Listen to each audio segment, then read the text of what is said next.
آج کی آیت، مگر جو کوئی اس پانی میں سے پیے گا جو میں اسے دوں گا، بلکہ جو پانی میں اسے دوں گا وہ اس میں ایک چشمہ بن جائے گا جو ہمیشہ کی زندگی کے لیے جاری رہے گا۔ یوحنا 4:14 آیت۔ عزیزو، یسوع مسیح کی زمینی زندگی کا دور محض افسانہ نہیں، بلکہ یہ تاریخ کا ایک سچا واقعہ ہے جو ناقابل فراموش ہے۔ ان کا زمینی سفر مختصر قیام کا تھا، جس میں ان کی تعلیم، معجزات اور صلیب کا کٹھن سفر شامل تھا، جن کو اپنے مقررہ وقت پر پورا ہونا ضرور تھا۔ جن مصنفین نے ان کی زمینی زندگی کا احوال لکھا، ان سب نے اسے ہر پل مصروف عمل پایا اور دن بھر گاؤں گاؤں، شہر شہر پھرتے، لوگوں کو نہ صرف آسمانی بادشاہی کی تعلیم دیتے بلکہ اخلاقیات کا درس بھی دیتے، ان کے بیماروں کو شفا دیتے اور ہر کسی کے لیے تسلی اور اطمینان کا باعث بنتے۔ اگرچہ اس بھیڑ میں یسوع کے مخالف بھی بہت تھے جو ہر وقت اس کی شخصیت میں سے ایسی بات ڈھونڈتے کہ اس پر کوئی الزام لگایا جا سکے، مگر یسوع کی نرم مزاج اور حلیم شخصیت نے ان باتوں کو درگزر کر کے فقط اپنے ٹارگٹ پر نگاہ رکھی۔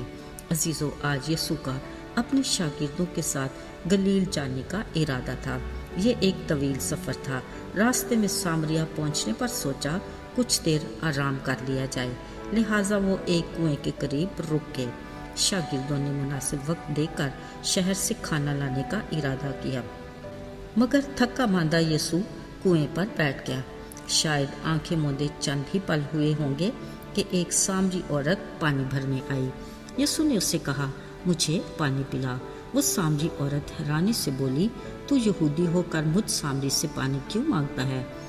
عزیزو، اس بات سے ظاہر ہوتا ہے کہ یہودیوں اور سامریوں کے آپس کے تعلقات اچھے نہیں تھے، جو حقیقت بھی تھی، کیونکہ آپس میں کسی قسم کا رواؤ اور برتاؤ وہ نہیں رکھتے تھے۔ اگرچہ یسوع ان کے اختلاف کی وجوہات سے بخوبی واقف تھے، پھر بھی انہوں نے بڑے تحمل سے کہا، اگر تو خدا کی بخشش کو جانتی اور یہ بھی کہ میں کون ہوں، اگر تو مجھ سے مانگتی تو میں تجھے زندگی کا پانی دیتا۔ یقیناً وہ سامری عورت زندگی کے پانی سے لا علم تھی۔ بولی، ہم تو آج تک اپنے باپ دادا یعقوب کے کنویں سے ہی پانی پیتے ہیں، اور یہی پانی انہوں نے خود بھی پیا اور ان کے بیٹوں اور ان کے مال مویشیوں نے بھی پیا۔ اس سامری عورت نے کہا، مگر تو جس پانی کی بات کر رہا ہے، ہاں، اگر تو مجھے دے دے تو میں کبھی بھی پیاسی نہیں ہوں گی اور نہ میں پانی بھرنے یہاں تک آؤں گی۔ عزیزو، وہ اپنی ناقص عقل اور محدود سوچ کے مطابق خود کو پانی بھرنے کی جسمانی مشقت سے آزاد کروانا چاہتی تھی، مگر یسوع اس کی روحانی پیاس کو بجھانا چاہتے تھے اور اس کی بے چین پیاسی روح کو بھی پھوٹتے چشموں جیسی تازگی دینا چاہتے تھے جو اس میں ہمیشہ کی زندگی تک جاری رہتی۔ وہ اس عورت کے لیے اپنی اس بخشش کے موقع کو کسی بھی پل ضائع نہیں کرنا چاہتے تھے، سو اس نے عورت سے کہا، جاؤ اپنے شوہر کو بلا کر لاؤ۔ وہ اس بات سے اسے پرکھنا چاہتے تھے۔ اس نے کہا، میں بے شوہر ہوں۔ اب یہ مناسب موقع تھا کہ وہ اسے بتاتے کہ وہ کون ہے۔ ہاں، میں جانتا ہوں، یسوع نے کہا، تم بے شوہر ہو، اور یہ بھی کہ اب تک تم 5 شوہر کر چکی ہو، اور جس کے پاس تم اب ہو وہ تمہارا شوہر نہیں۔ عزیزو، اپنے بارے میں پوشیدہ باتیں کنویں پر بیٹھے ایک یہودی کے منہ سے سننا اس کے لیے حیرت انگیز تھا۔ باوجود یہودیوں اور سامریوں میں اختلافات کے، نبیوں اور ضعیفوں کے مطابق وہ سب یسوع کے دنیا میں آنے کے منتظر تو تھے ہی، جس کا اظہار سامری عورت نے بھی کیا اور کہا، جب مسیح آئے گا تو ہم بھی خدا کی پرستش کے لیے یروشلم جایا کریں گے، جس کی اب ہمیں اجازت نہیں۔ مگر یسوع نے اسے صاف لفظوں میں کہا، پرستش کے لیے جگہ کی نہیں، بلکہ خدا اپنے لیے ایسے پرستار ڈھونڈتا ہے جو روح اور سچائی سے اس کی پرستش کریں۔ عزیزو، اس سامری عورت کے لیے سامنے بیٹھے یہودی شخص یعنی یسوع کی ہر بات اس کے دل کی آنکھیں کھولنے کے لیے کافی تھی، مگر پھر بھی اس کے دل کے کسی بھی گوشے میں ہلکا سا شک ابھی باقی تھا۔ بولی، جانتی ہوں، مسیح جو خرستوس کہلاتا ہے جب آئے گا تو ہمیں یہ سب باتیں وہی بتائے گا۔ یسوع نے کہا، وہ تو میں ہی ہوں۔ عزیزو، یہ سن کر اس کا دل خوشی سے بھر گیا۔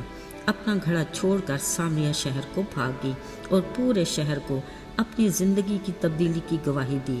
کلام مقدس میں لکھا ہے کہ وہ سب نکل کر یسوع کو ملنے اس کے پاس آئے، اس پر ایمان لا کر درخواست کرنے لگے کہ ہمارے پاس رہ۔ چنانچہ وہ 2 روز تک ان کے پاس رہا۔ عزیزو، ذرا یاد کیجئے، یہ وہی سامریہ کا شہر ہے جنہوں نے یسوع کو اس کے شاگردوں کے ساتھ اس شہر میں رکنے کی اجازت نہیں دی تھی، جس کی وجہ سے یہ دونوں شاگرد یعقوب اور یوحنا سخت ناراض تھے اور یسوع سے کہنے لگے کہ اجازت دے کہ اس شہر پر آگ نازل ہو اور یہ بھسم ہو جائے۔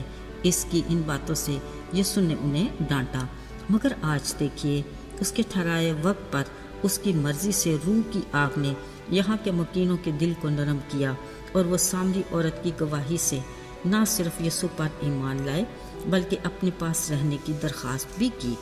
عزیزو، بلا شبہ یسوع کے الفاظ میں ایسی قوت ہے جو زندگیوں میں تبدیلی کا باعث ہے۔ وہ سنگین دل نکال کر گوشتین دل عنایت کرتا ہے۔